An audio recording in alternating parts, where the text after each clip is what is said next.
Right, welcome back to the Monday Postcast. We're all going to get really excited now because we're going to talk about Friday's Commonwealth Cup. This looks to me as if it's going to be the race of the meeting. It's been criticised a lot, the introduction of it into the programme.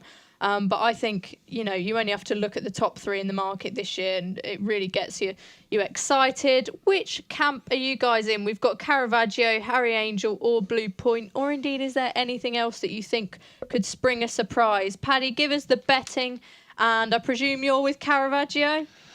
Don't be so presumptuous, just because I normally wear green-tinted glasses doesn't mean I have them on today. But Caravaggio is even money favourite. Harry Angel's 130, Blue Point 11-2, and then Bound for Nowhere 12-1, Dreamcastle 12-1, Lady Aurelia 16-1. So anyway, the top three are the ones we're going to be talking about, and interesting. I'd be interested to see what the panel says, but everybody's just kind of written off Blue Point, so which suggests that at some stage he's going to keep drifting and he'll eventually become a decent price. 11-2 might be a big enough price already. Harry Angel, I thought was really eye-catchingly awesome the last day, but is clearly an absolute lunatic, which all these genius kind of sprinters always are. There's a little fine line between brilliance and madness, and I think Harry Angel could be very, very good, but Caravaggio probably is just a bit of a freak. He was clearly the best two-row last year and seems to have trained on. And I just think what I was going to this morning, I would have, if you'd asked me what I was going to tip up, I'd say Harry Angel definitely. I was really taken by that performance and everything. But now, the more I think about it, the more I think that Harry Angel and Blue Point will just make Caravaggio's price backable. Do you not think that sort of Blue Point has had his chance in that Harry Angel had the penalty against him on return? And I just wonder if Harry Angel's just improved past him. He beat quite a good field, arguably better than what Caravaggio beat last time at Haydock. What's the love affair with Blue Point? Do you just think he's becoming a backable price? I just think he's drifting a lot. I mean, Blue Points was his last time out he beat Harry Angel, didn't he, by a length and a half or whatever. So, it's hard to knock him for beating one of the horses he's running against again next week. So, I do think he's probably the third out of those three. But at the same time, if he goes to 7-1, 8-1 or something, suddenly he's a great each way bet because you can't say he's not going to win, Yeah, definitely. Very snide each way bet. Lewis, we'll go to you next. Which camp are you in for the Commonwealth Cup? It might be because of the prices, but I'm very much with Blue Point here. Again? Surprising. He had the Harry Angel had the penalty in the pavilion, but watch that race again. If they were off level weights, I don't think Harry Angel would have turned that round. Blue Point was dominant that day over him. And Paddy makes a very good point that Harry Angel lives on his nerves. Bit of a live wire. In the pavilion, he'd lost the plot down at the start, and that was on a midweek meeting at Ascot. What's he going to be like at the Royal meeting with all the carry-on before? He comes with he's talented. Cox is a genius, and they'll have everything in place to get him down there.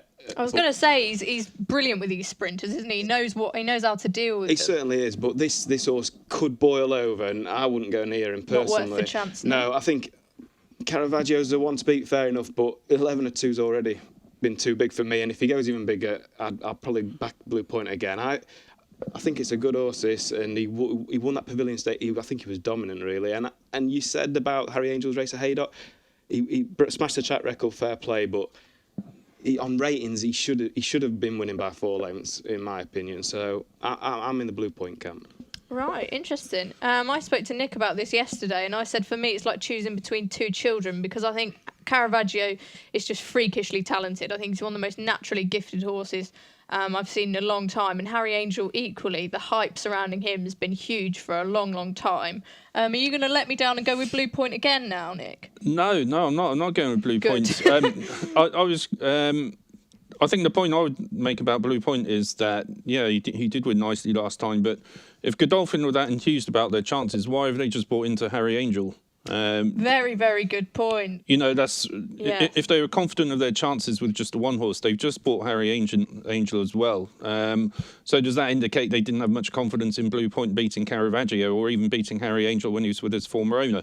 That's the point I would make. I thought Harry Angel did look good at Haydock last time, and I take completely on board Lewis's point that he could boil over, and he is on the edge between brilliance and kind of just insanity. It's the best way to be, isn't it? Well, live on the edge. But I'd also make the point that I think he pulled a little bit in that Pavilion Stakes. And I think last time, whether it was by accident or design, Adam Kirby just let him stride on, and that seemed to suit the horse so much better. And I think we'll see something similar here, where he'll blast off and he'll try and keep them all at bay. Do you think he can do it? That said, I'm going to go with Caravaggio. Obviously, he came here last year and he won the Coventry very, very impressively. He had to quicken twice. He was from a bad draw. You know, he wouldn't have loved that ground. Yeah, in terms of temperament, machine. I just think he's that bit more solid than Harry Angel. I think in terms of raw ability, they're probably both pretty similar. But, you know, just the fact that he's more kind of... how would you call him? A more calm kind of type of horse. Malleable character. That would help him in a cauldron like Royal Ascot more than it would maybe Harry Angel.